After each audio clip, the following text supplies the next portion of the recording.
kung sino ba siyang talaga, kung ano ang kanyang mukha.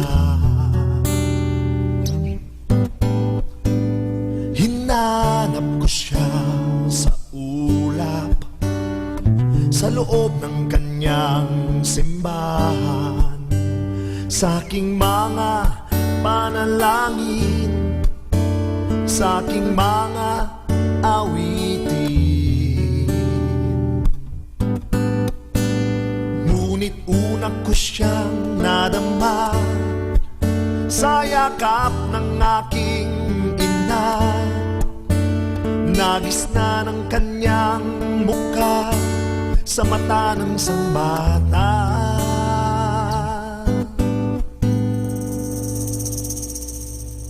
Nakita ko ang Diyos, nakita ko ang Diyos, nakita ko ang Diyos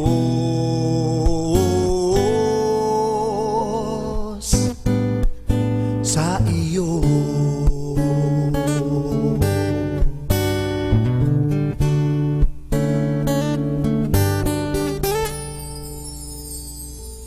Sa aking pagbibigay, hawak ko kanyang kamay, o sa simpleng pagsasamahan na puno ng pagmamahalan. Sa pag-alay ng panahon, ikaw nga ay naroon, sa simpleng pakikinig na puno ng pag-ibig. Tunay nga nakikita kita sa lahat ng iyong mga likha, at higit kitang nadarama sa mahal kong kapwa.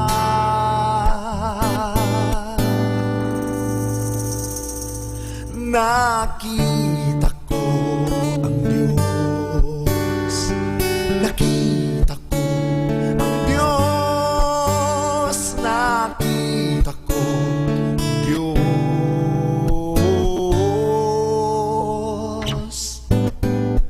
sa iyo, sa iyo, sa iyo.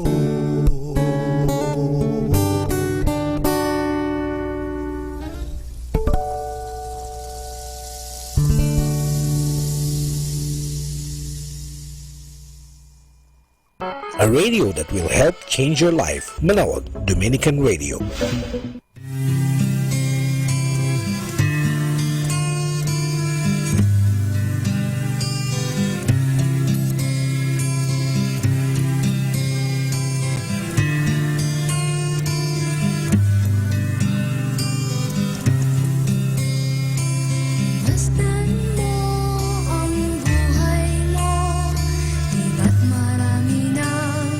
Bago, hila ng tanggal.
sa paglubog ng araw, ang ngalan mo, Jesus, ay papupurihan.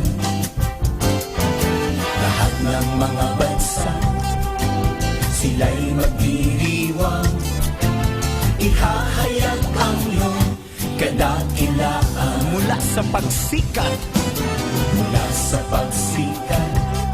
hanggang sa paglubog ng araw, ang ngalan mo, Jesus, ay papupurihan.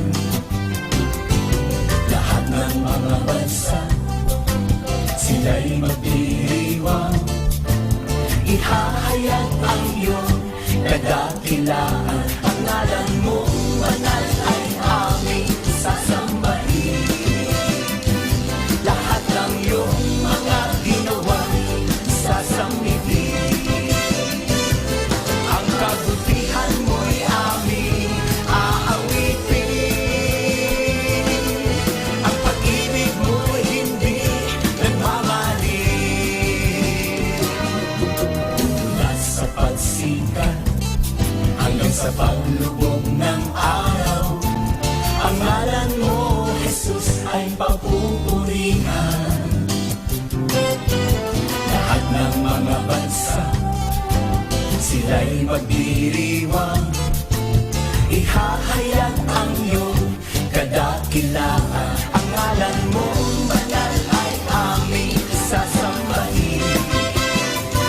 Lahat ng iyong mga ginawa, sasambihin.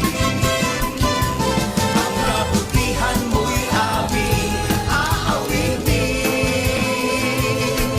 Ang pag-ibig mo'y hindi nagmamali.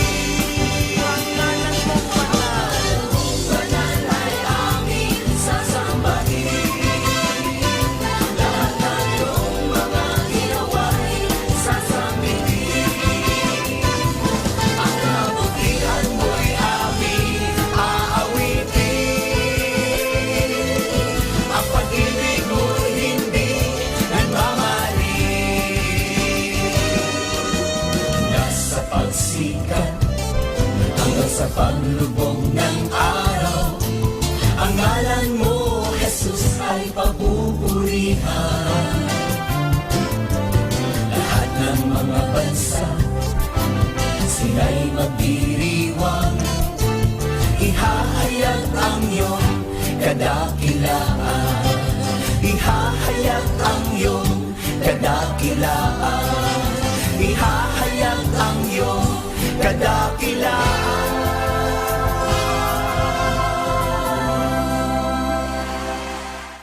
Music. There's more that rises in the morning than the sun, and more that shines in the night than just the moon. So if I stand, let me stand on the promise that you will pull me through. Salamat po, Ama, sa pagpapaalala na ang pag-ibig na'y walang katumbas na halaga.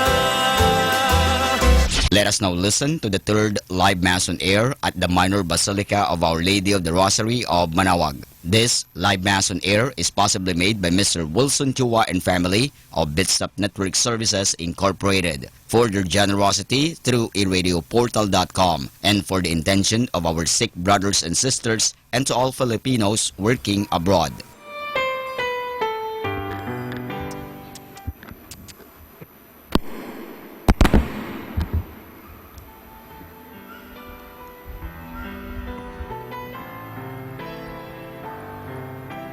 We begin this Holy Mass in the name of the Father, and of the Son, and of the Holy Spirit.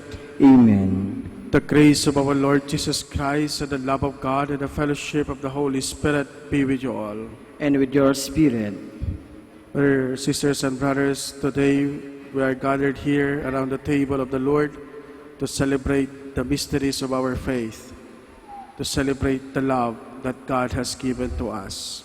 So for us then to be worthy to accept Him in our life, Let us acknowledge our sins for the times we failed to realize the presence of Christ in our life. I confess So Almighty God, into you, my brothers and sisters, that are guilty sin, and my thoughts and my words, and what I have done, and in what I have failed to do, through my fault, through my most grievous fault. Therefore, I ask Blessed Mary, ever Virgin, all the angels of saints, and to you, my brothers and sisters, to pray for me to the Lord our God. May Almighty God have mercy on us, forgive us our sins, and bring us to everlasting life. Amen. Lord, have mercy. Lord, have mercy. Christ, have mercy. Christ, have mercy. Lord, have mercy. Lord, have mercy. Let us pray. O God, author of our freedom and of our salvation, listen to the voice of our pleading and grant that those you have redeemed by the shedding of your Son's blood may have life through you, and under your protection rejoice forever unharmed. Through our Lord Jesus Christ, your Son, who lives and reigns with you in the unity of the Holy Spirit, one God, forever and ever. Amen. Please be seated. A reading from the Acts of the Apostles. When Paul came to Antioch and Pisidia, he said in the synagogue, "My brothers, children of the family of Abraham, and those others among you who are good-fearing, to us this word of salvation has been sent. And inhabitants of Jerusalem and their leaders failed to recognize him, and by condemning him they fulfilled the oracles of the prophets that are read Sabbath after Sabbath. For even though they found the grounds for a death sentence, they aspired to have him put to death. And when they had accomplished all that was written about him, they took him down from the tree and placed him in a tomb. But God raised him from the dead, and for many days he appeared to those who had come up with him from Galilee to Jerusalem. These are now his witnesses before the people. We ourselves are proclaiming this good news to you, that what God promised our fathers, He has brought to fulfillment for us, their children, by raising up Jesus. As it is written to the second psalm, "You are my son, this day I have begotten you." The word of the Lord. Thanks be to God. You are my son, this day I have begotten you. Response. You are my son, this day I have begotten you. I myself have set up my king on Zion, my holy mountain. I will proclaim the degree of the Lord. The Lord said to me, "You are my son, this day I have begotten you." Response. You are my son, this day I have begotten you. Ask of me, and I will give you the nations for an inheritance, and the ends of the earth for your possession. You shall roll them with an iron rod. You shall shatter them like an earthen dish. Response. You are my son, this day I have begotten you. And now, O kings, give heed. Take warning, you rulers of the earth. Serve the Lord with fear and rejoice before him. With trembling, rejoice. Response. You are my son, this day I have begotten you. Please stand. Alleluia, alleluia. I am the way and the truth and the life, says the Lord. No one comes to the Father except through me. Alleluia, alleluia.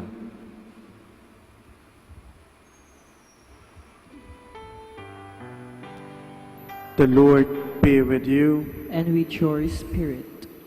A reading from the Holy Gospel according to St. John. Glory to you, O Lord. Jesus said to his disciples, "Do not let your hearts be troubled. You have faith in God. Have faith also in me. In my Father's house there are many dwelling places. If there were not, would I have told you that I am going to prepare a place for you? And if I go and prepare a place for you, I will come back again and take you to myself, so that where I am, you also may be." Thomas said to him, "Master, we do not know where you are going. How can we know the way?" Jesus said to him, "I am the way, the truth, and the life. No one comes to the Father except through me." Brothers, sisters, and brothers, the Gospel of the Lord. Praise to you, Lord Jesus Christ. Please be seated. Good afternoon, my dear brothers and sisters. Good afternoon, Father. Jesus tells his disciples that he is the way, the truth, and the life. This statement of Jesus gives us an assurance of our faith in him. We need assurance in our life so that we feel safe. If there is no assurance, then there is fear, there is anxiety. Matatakot tayo, maninervyos tayo if we don't feel secured. No? So, just giving an example, for example, a mother carrying her newborn son or daughter in her arms, that gives already an assurance to the child. No? Alam niya, nararamdaman niya na yung inaakay siya ng kanyang nanay, alam niya na secure siya. Another example is, sa bahay natin, sometimes we put CCTV, yung camera, para masecure ang bahay. O may gwardiya, for example. So maraming kailangan natin ng assurance sa buhay natin, para hindi tayo matakot, hindi tayo mangamba. But the greatest assurance that we can receive in our life is the assurance coming from our faith. Ito yung ebanghelyo natin ngayon. Christ Himself assures His disciples na huwag kayong matakot. Do not let your hearts be troubled. Do not worry. I am preparing you. I will prepare a dwelling place for you. My brothers and sisters, one of the fears that we have as human beings is the fear of death. Wala naman siguro sa atin dito na gustong mamatay. Sasabihin natin, "Father, masarap mabuhay. Father, gusto ko pag mabuhay." Bakit? Mayroon tayong mga mahal sa buhay. Gusto pa natin silang makapiling. And so, when death arrives in our family, for example, then mayroong takot, may pangamba. O kung magkakasakit lang tayo, mayroong nang takot sa atin. Mayroon akong kakilala, nagkasakit siya, takot na takot. Sabi niya, "Father, paano na to? Paano ko na palalakihin ang mga anak ko?" So mayroong takot, mayroong pangamba. Sa ayaw at sa gusto natin, nandyan parati yan sa buhay natin.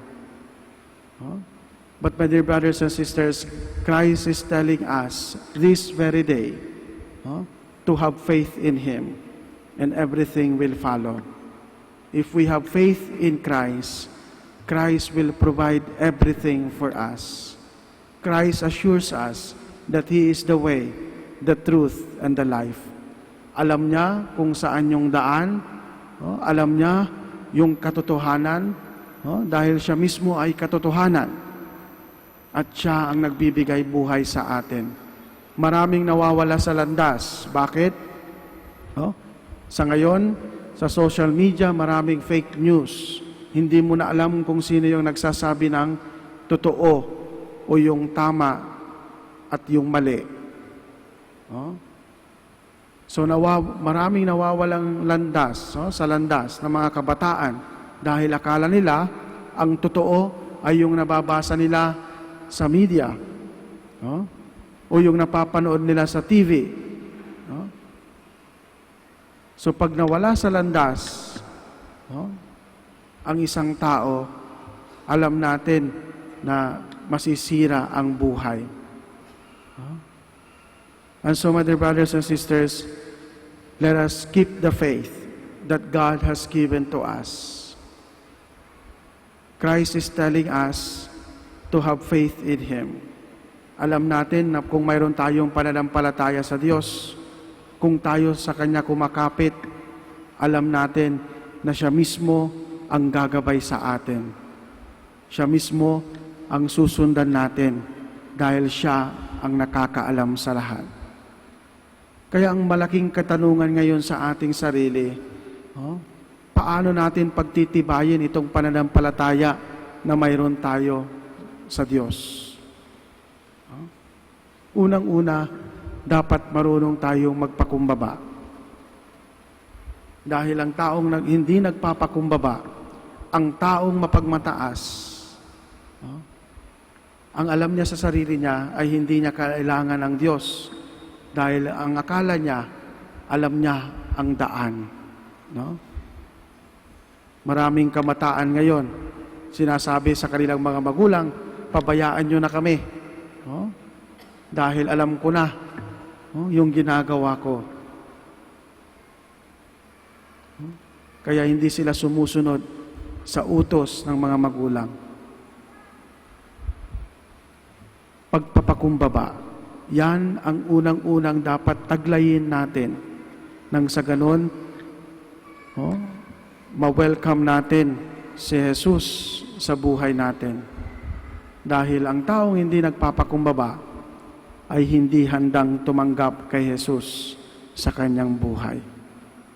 And so, my dear brothers and sisters, in this Mass, let us ask the intercession of Our Lady of the Rosary of Manaoag, our Mother Mary, who is our model in following the footsteps of her beloved Son, our Lord Jesus Christ. She is the model of humility. Alam natin na nagpakumbaba ang ating Inang Maria nung tanggapin niya ang kanyang mission sa buhay bilang ina ng Diyos. Sabi niya, when the angel Gabriel appeared to her, she said, I am the handmaid of the Lord. Let it be done to me according to your word.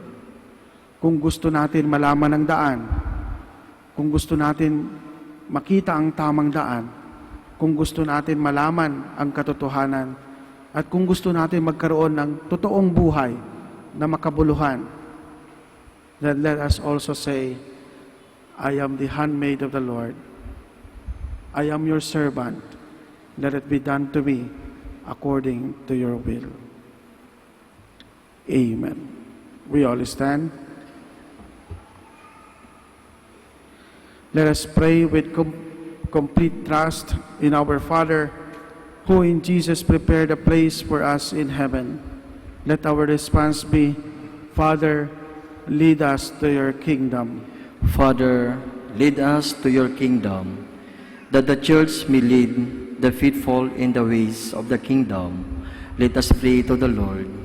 Father, lead us to your kingdom, that public servants may become living and effective instruments in the transformation of our society. Let us pray to the Lord. Father, lead us to your kingdom, that those who are troubled by material and financial concerns me seek refuge in our Lord's providential care. Let us pray to the Lord.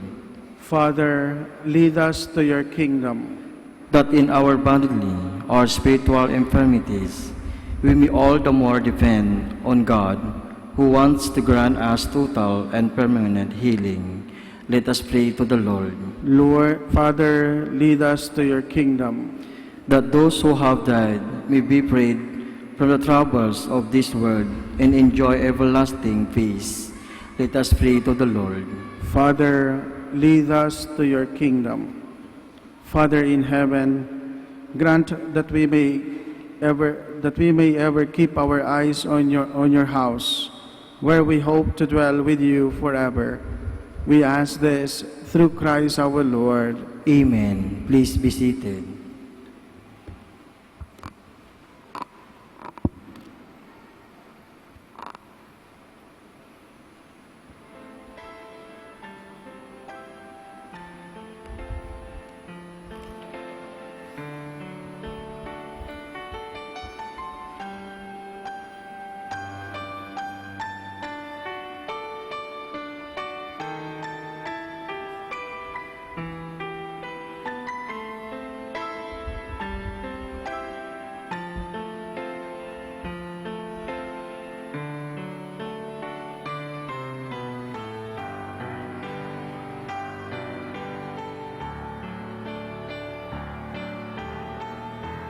Blessed are you, Lord, God of all creation, for through your goodness we have the bread we offer you, fruit of the earth and work of human hands. It will become for us the bread of life.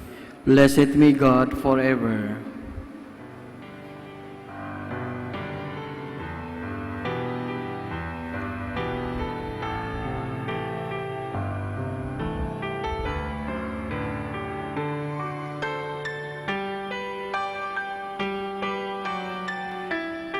Blessed are you, Lord, God of all creation, for through your goodness we have this wine to offer you, fruit of the vine and work of human hands. It will become for us our spiritual drink. Blessed be God forever.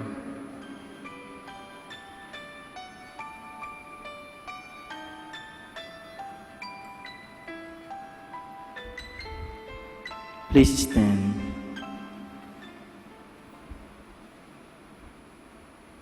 Pray, brethren, that our sacrifice may be acceptable to God, our loving Father.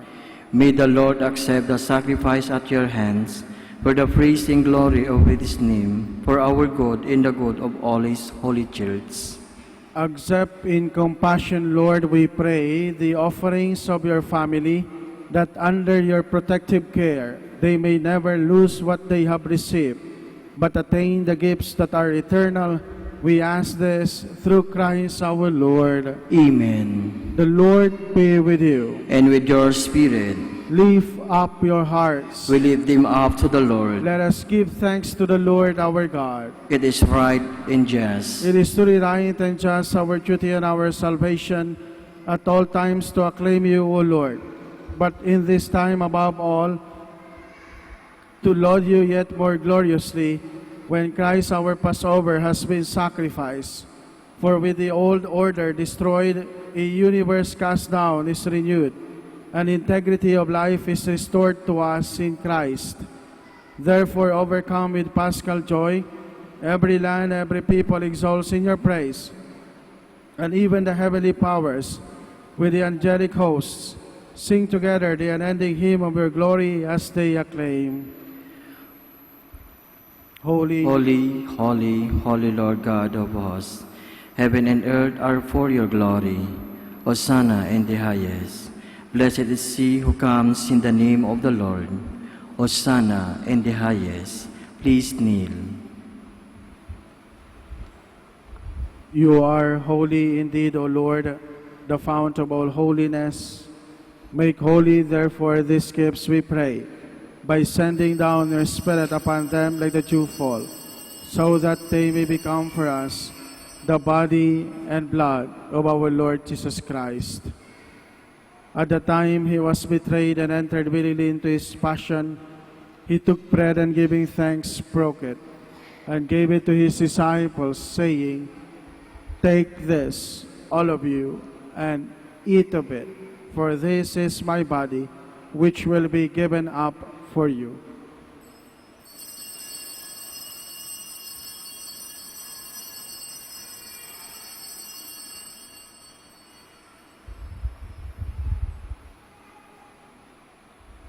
In a similar way, when supper was ended, he took the chalice, and once more giving thanks, he gave it to his disciples, saying, "Take this, all of you, and drink from it, for this is the chalice of my blood, the blood of the new and eternal covenant, which will be poured out for you and for many, for the forgiveness of sins.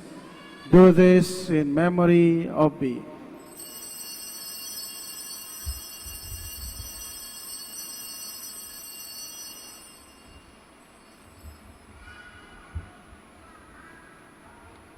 The mystery of our faith.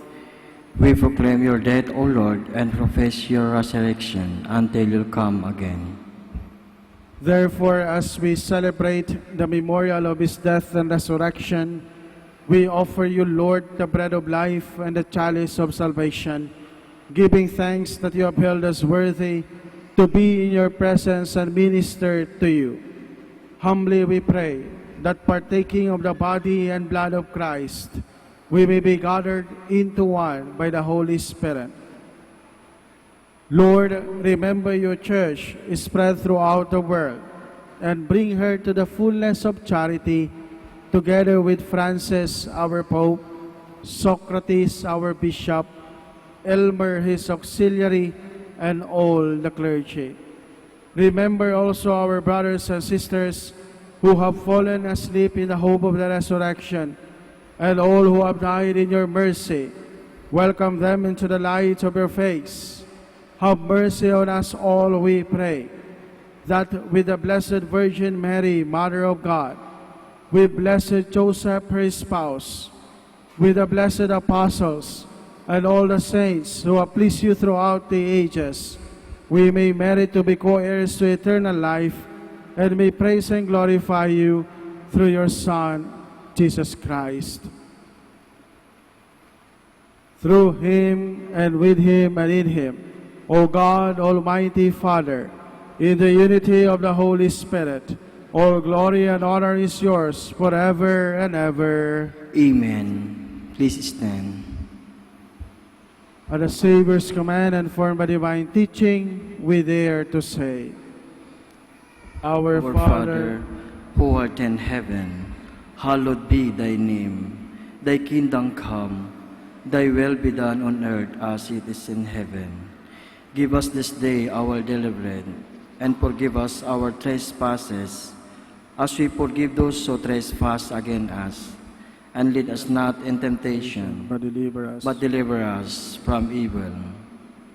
Deliver us, Lord, we pray, from every evil. Graciously grant peace in our days, that by the help of your mercy, we may be always free from sin and safe from all distress, as we await the blessed hope and the coming of our Savior, Jesus Christ. For the kingdom, the power, and the glory are yours now and forever. Lord Jesus Christ, who said to your apostles, I leave you peace, my peace I give you. Look not on our sins, but on the faith of our church, and graciously grant her peace and unity in accordance with your will, who live and reign forever and ever. Amen. The peace of the Lord be always with you. And with your spirit. Let us offer each other the sign of peace. Peace be with you. Peace be with you. Lamb of God, You take away the sins of the world, have mercy on us. Lamb of God, you take away the sins of the world, have mercy on us. Lamb of God, you take away the sins of the world, grant us peace. Please kneel.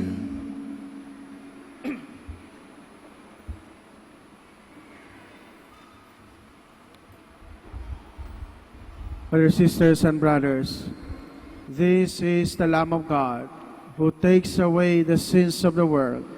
Happy are we who are called to his supper. Lord, I am not worthy that you should enter under my roof, but only say the word, and my soul shall be healed.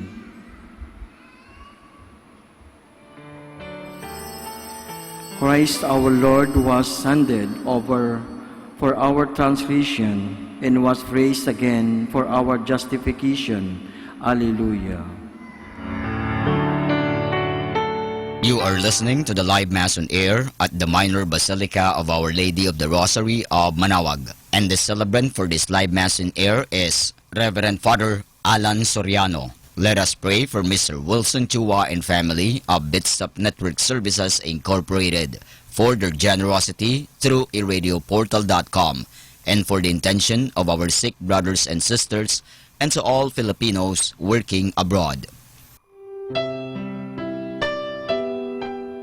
For you who are listening to this radio and watching through the internet, the live broadcast of this holy sacrifice of the Mass being celebrated in this shrine of Our Lady of the Rosary of Manaoag, may I invite you to pray with me this spiritual communion in the act of charity. My Jesus, I believe that you are present in the most holy sacrament. I love you above all things, and I desire to receive you into my soul. Since I cannot at this moment receive you sacramentally, come at least spiritually into my heart. I embrace you as if you were already there and unite myself wholly to you. Never permit me to be separated from you. Prayer for an act of charity. Oh my God, I love you above all things with all my heart and soul, because you're all good and worthy of all love. I love my neighbor as myself for the love of you. I forgive all who have injured me and ask pardon of all whom I have injured. We ask this through Christ our Lord. Amen. Ito po ay isang paalala ng Radyo Manaoag. Minamahal namin mga kapatid, kami po ay taos-pusong nagpapasalamat sa patuloy niyong pagtangkilik sa Radyo Manaoag.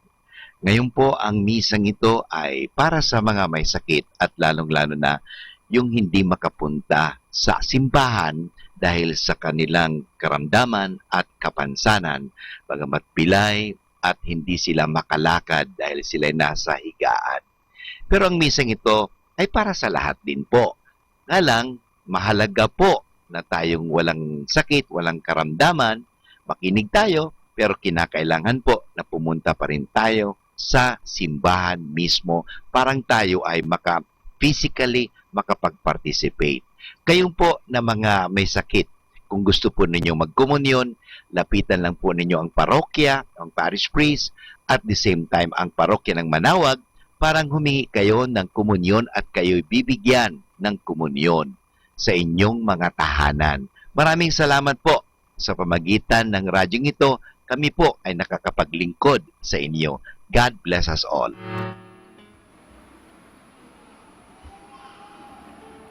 Please stand. Let us pray.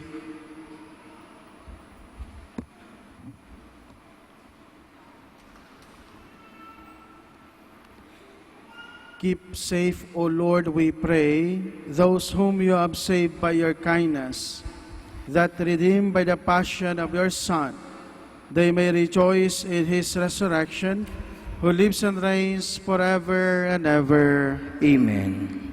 The Lord be with you. And with your spirit. And may Almighty and loving God bless you, the Father, and the Son, and the Holy Spirit. Amen. Our Mass has been offered. Let us continue to love and serve the Lord. Thanks be to God.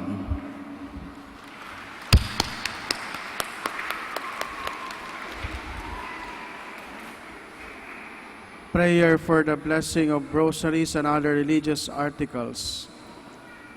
in memory of the mysteries of the life, death, and resurrection of our Lord Jesus Christ, and to the honor and glory of the Blessed Virgin Mary, Mother of Christ, Mother of the Church, Our Lady of the Rosary of Manaoag, may these rosaries, images, candles, oil, and other religious articles be blessed and made holy in the name of the Father, and of the Son, and of the Holy Spirit. Amen. Prayer for the blessing of the sick.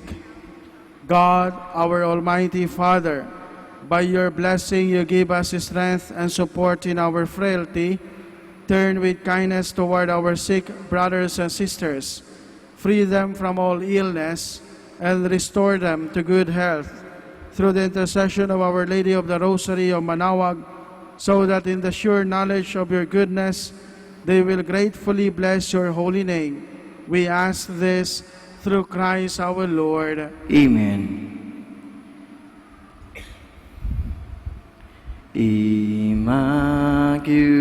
Immaculate Mother, we come at thy call, and lower thy altar. Before thee we fall. Ave, Ave, Ave Maria, Ave, Ave, Ave Maria. In grief and temptation, in joy and in pain, we'll seek thee, our Mother, nor sing thee in vain. Ave, Ave, Ave Maria, Ave, Ave, Ave Maria.